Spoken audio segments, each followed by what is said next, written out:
Okay, so welcome to what is hopefully going to be a pretty brief introduction to the Phillips curve, and in this case specifically the short run Phillips curve.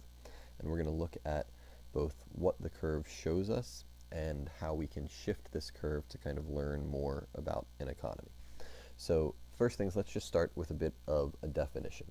The short run Phillips curve represents both a relationship and a trade-off that should sound pretty familiar. And the relationship is that when unemployment is low, we will get relatively higher inflation. And that the opposite is also true, that when unemployment is higher, we will get relatively lower inflation. Another way to say this is, of course, that there's an inverse relationship between the rate of unemployment in an economy and the inflation rate in an economy.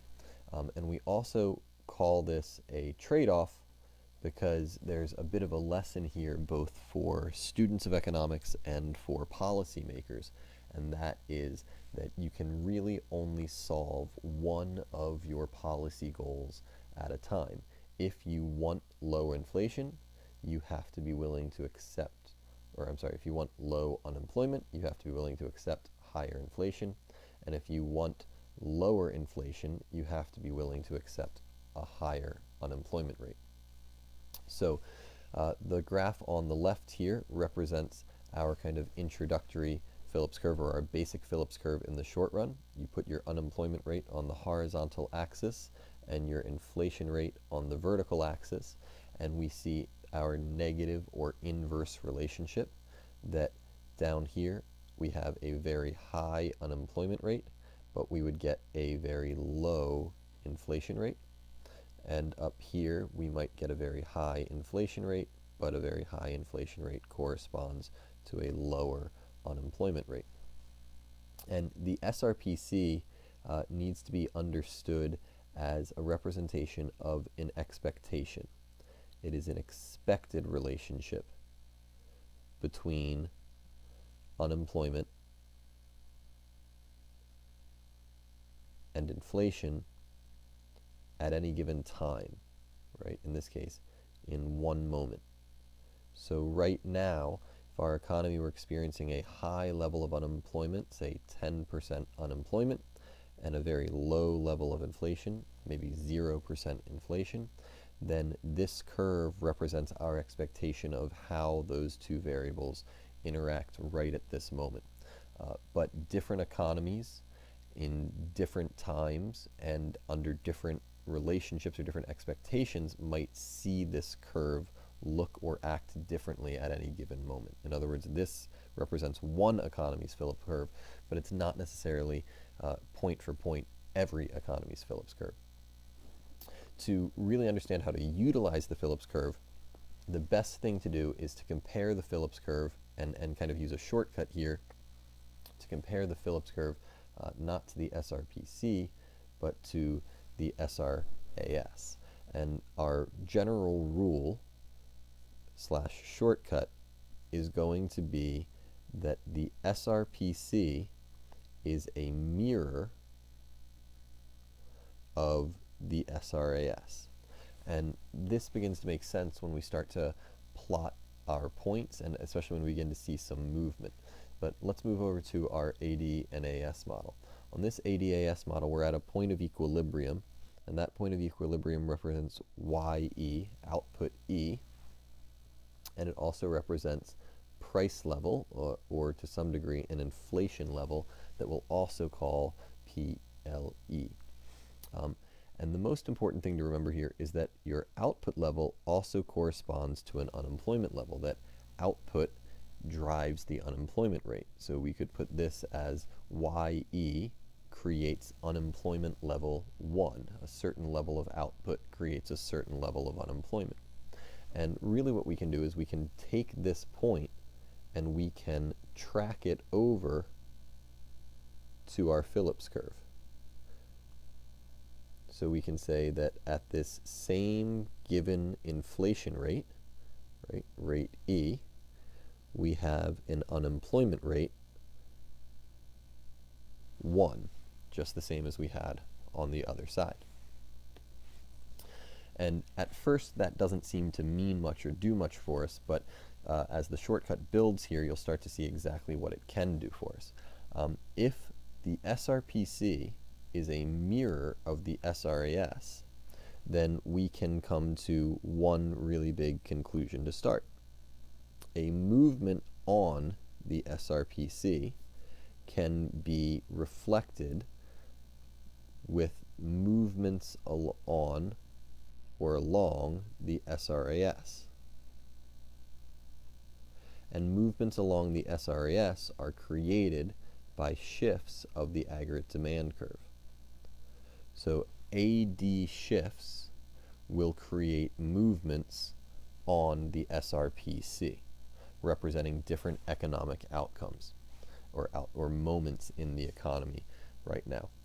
So the best way to see this is to, of course, then graft one of our shifts on the SRAS, on our ADAS model over here, and then track over and see if we can carry that over onto the SRPC. So let's assume, for example, we have an increase in the aggregate demand curve. An increase in the aggregate demand curve, which could be created by a fiscal policy or a monetary policy or any other number of kind of AD shocks, as we would call them, would shift aggregate demand to the right to AD2, which would move us from YE over to Y2, which represents a greater level of output. And a greater level of output would move us to a new unemployment rate, and that would be a lower unemployment rate. More output requires the use of more resources, which we know drives our unemployment rate down. So the increase in output drives our unemployment rate down to UE2. And we also see that we get a higher level of price at this new equilibrium point, PL2. And if we can carry all of this information back over to our Phillips curve, it'll start to kind of make sense. So we'll start by carrying this price level change over. A rising price level is going to be represented as a rising level of inflation, R2. But the only way on the Phillips curve to get a rising level of inflation is to get a lower level of unemployment. And that matches the lower level of unemployment on our ADE, created a lower level of unemployment on our Phillips curve. So we see this mirroring, that shifts in the AD curve, which create movements on the SRAS, will also create movements along the SRPC. That moving my aggregate demand curve to the right created more output at a higher price level, which created less unemployment from UE1 to UE2, but the only way to do that was to do it at a higher price level as well. Of course, the opposite is also going to be true. If I were to decrease my aggregate demand curve, I would see decreases in real GDP, decreases in price level, and increases in unemployment, which would get carried over onto the Phillips curve the same way. The only way to get to a lower price level would be to increase my unemployment rate, which would both correspond to the decrease in aggregate demand. Okay, so that's the basics of looking at the Phillips curve as we first see it. But like all of our curves, there is a second layer, and of course eventually even a third layer here.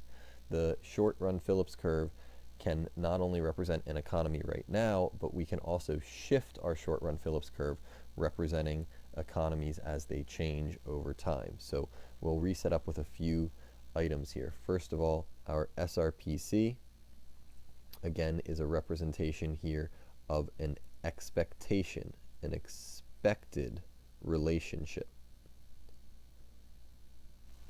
And we'll reset up our shortcut or our rule.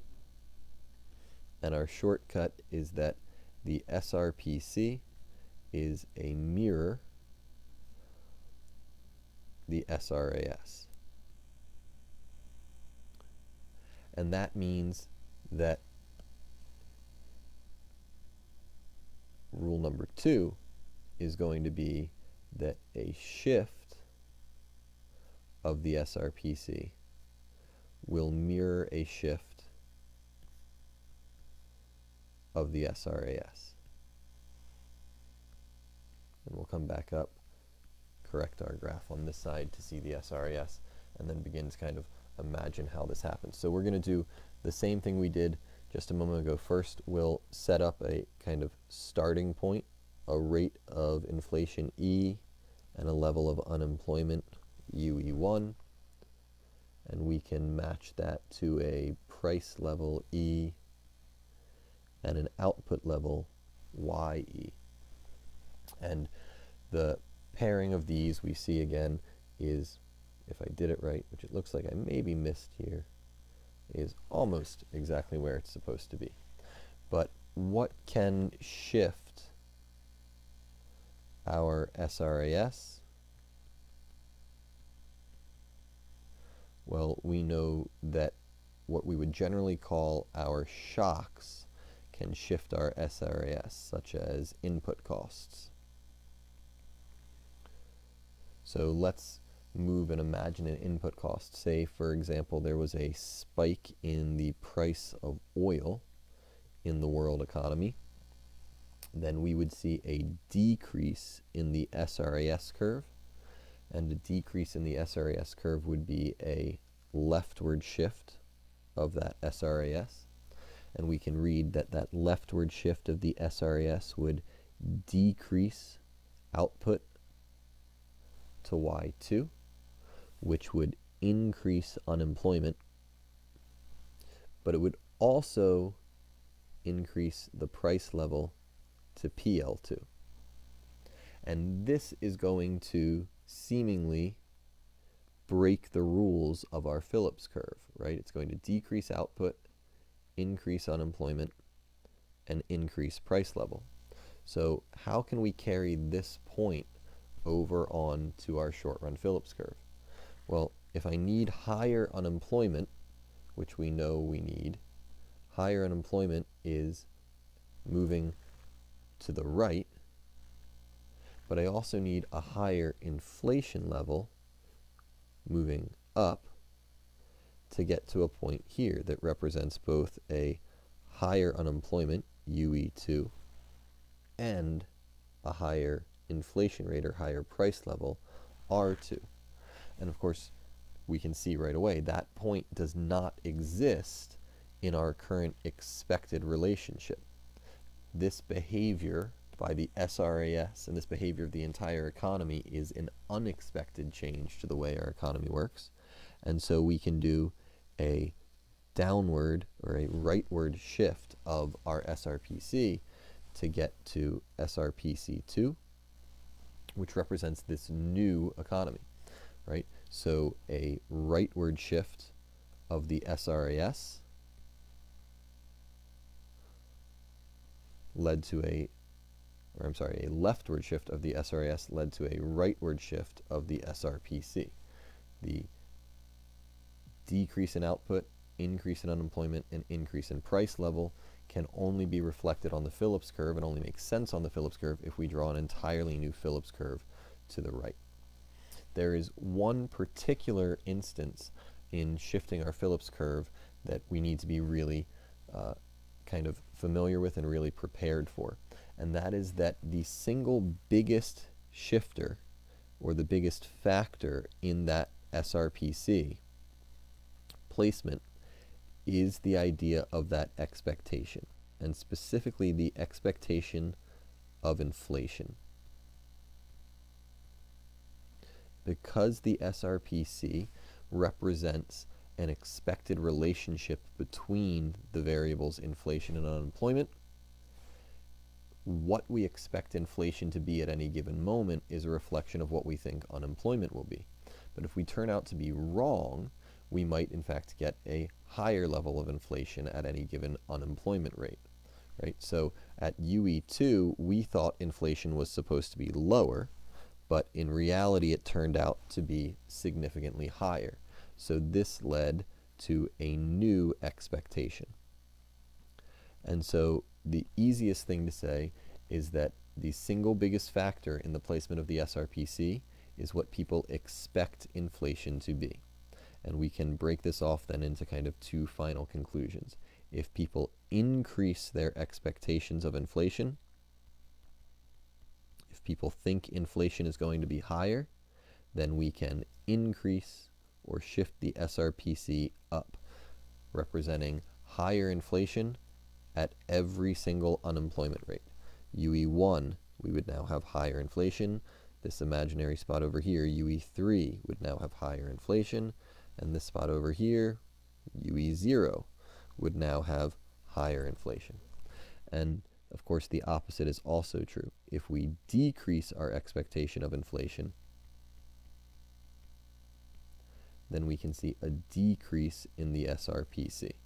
That people would see that what they thought was going to happen with inflation is not happening anymore, and we'll do this in red to kind of make it jump out. Right? At unemployment level 2, I thought inflation was going to be here, but it turns out inflation is actually always going to be lower. At UE1, I thought inflation was going to be here, but it turns out my new expectation is that at any given rate of unemployment, inflation is lower than I previously thought it was going to be. And the only way to get to all of these points is to shift that SRPC down or to the left. So if we bring this back to one really big conclusion, we'll go up for a second to see it, right? Our general shortcut is that our SRPC is a mirror of the SRAS, that movements in the SRPC are created by shifts of the aggregate demand curve, which create movements on the SRAS, and that shifts in the SRPC are created by shifts of the SRAS as well, creating those mirror images, but that there is this somewhat unique and somewhat unexpected or somewhat kind of unknown factor, which is the way people expect inflation to behave becomes a part of their SRPC. And we'll put an extra little star next to this one because this is what's going to become critical in our next discussion and our next lecture when we begin to talk about the concept of NAIRU, which is the Phillips curve version of a natural rate of unemployment. And that has to do with expected inflation and how people's behavior changes as their expectations change over time. But we'll do that in a second video, as this video is getting way too long.